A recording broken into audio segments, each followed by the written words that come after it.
বন্ধুরা, আজকে আমি আবার একটা নতুন রেসিপি নিয়ে হাজির হলাম। রেসিপিটা হলো নোনা ইলিশ। তো নোনা ইলিশ আমার শাশুড়ি রান্না করবে।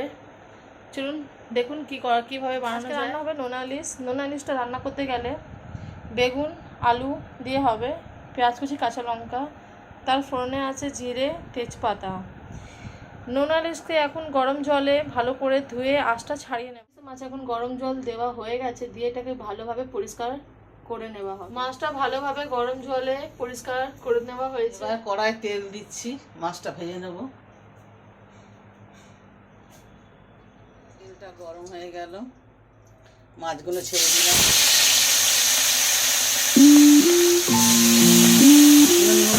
মাছটা ছেড়ে দিলাম।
পেঁয়াজটা ভাজা ভাজা হোক।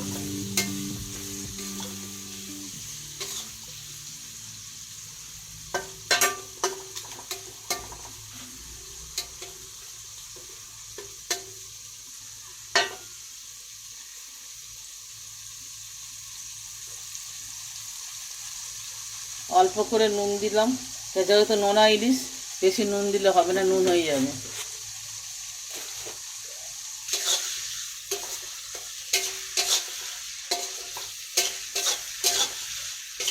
পেঁয়াজটা একটু লাল লাল করে ভাজা হোক।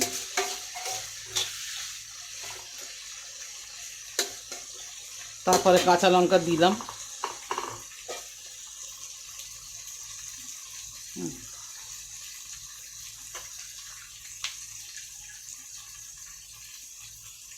তারপর আলুটা তুলে দিলাম।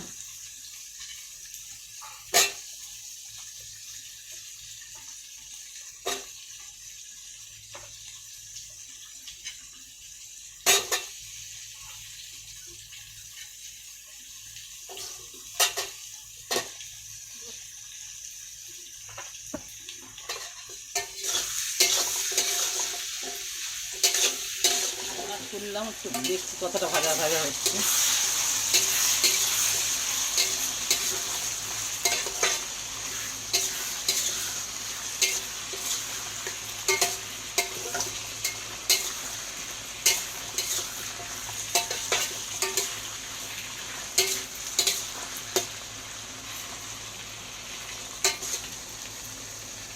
এখন একটু আলুটা ভাজা ভাজা হোক, তারপরে বেগুনটা তুলবো, তারপরে মশলা দেবো, লঙ্কা হবে।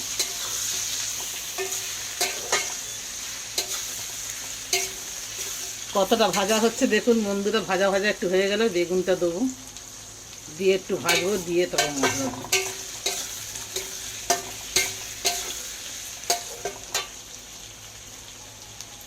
এবার বেগুনটা তুলে দিলাম।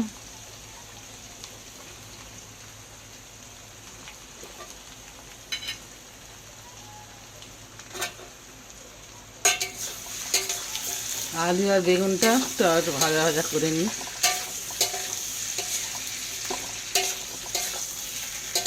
মানে বেগুন গলে যাবে, আগে বেগুনটা দিলে গলে যাবে, পরে আর বেগুনটা দিয়ে ভাজবি তেলে আলুর সঙ্গে।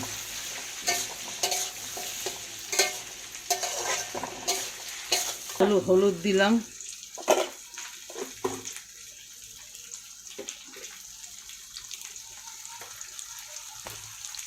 দিলাম একটু রংটা আসার জন্য, যেহেতু কাঁচা লঙ্কা দিয়েছি বেশি লঙ্কা দিলাম না।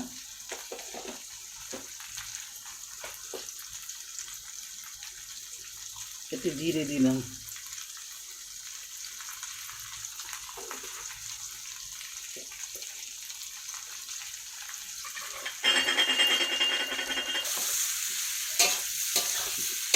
দিয়ে কষাচ্ছি আলু বেগুনটা মশলা দিয়ে।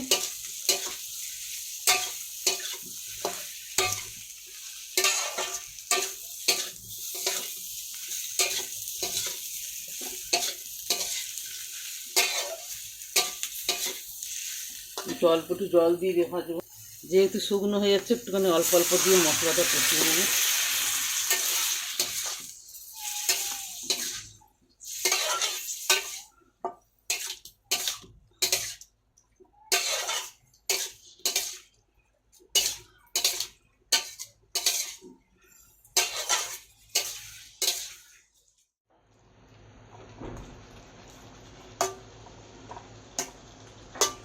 জলটা একটু হয়ে তারপরে জল দেখতে পাচ্ছেন বন্ধুরা, একটুখানি কষিয়ে নিলে গ্রেভিটা একটুখানি ভালো করে হোক, হয়ে এসছে দেখতে পাচ্ছেন।